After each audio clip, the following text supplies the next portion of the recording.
Satyabhama Institute of Science and Technology, Chennai.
Gujarat மாநிலம் சூரத் தொகுதியில் பாஜக வேட்பாளர் முகேஷ் தலால் போட்டியின்றி தேர்வு செய்யப்பட்டுள்ளார்.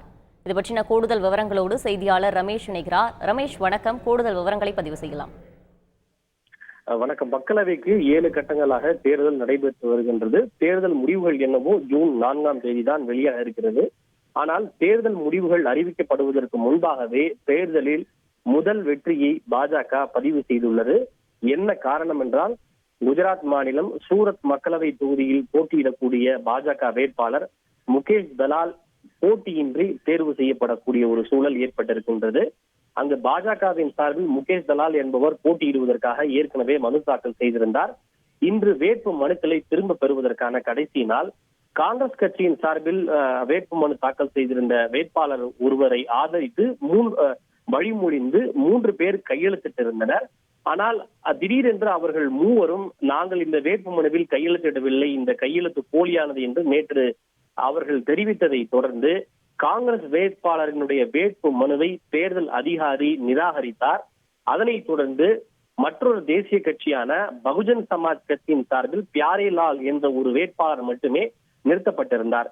இதற்கிடையே ஏற்கனவே பல்வேறு சுயேட்சைகளும் கூட அங்கு மனு தாக்கல் செய்திருந்தனர். குறிப்பாக லோக் கட்சியினுடைய சுஹைல் ஷேக், உலக குடியரசுக் கட்சியினுடைய ஜயேஷ் மபேதா, சுயேட்சை வேட்பாளர்கள் பிரஜாபதி, அஜித் உமத், ரமேஷ் பராயா, கிஷோர் தயானி உள்ளிட்ட பல சுயேட்சை வேட்பாளர்களும் ஏற்கனவே தங்களுடைய வேட்பு மனுவை திரும்ப பெற்றனர். இதனைத் தொடர்ந்து எஞ்சியிருந்த ஒரே ஒரு வேட்பாளர், அதாவது பகுஜன் சமாஜ் கட்சியினுடைய வேட்பாளர் பியாரிலாலும் இன்று தனது வேட்பு மனுவை திரும்ப பெற்றார். எனவே முகேஷ் தலாலுக்கு எதிராக போட்டியிட்டு இருந்த அனைவரும் தங்களுடைய வேட்பு மனுவை திரும்ப பெற்றதை தொடர்ந்து களத்தில் இவர் ஒருவர் மட்டுமே இருக்கிறார். எனவே இவர் போட்டியின்றி தேர்வு செய்யப்படக்கூடிய சூழல் ஏற்பட்டிருக்கின்றது.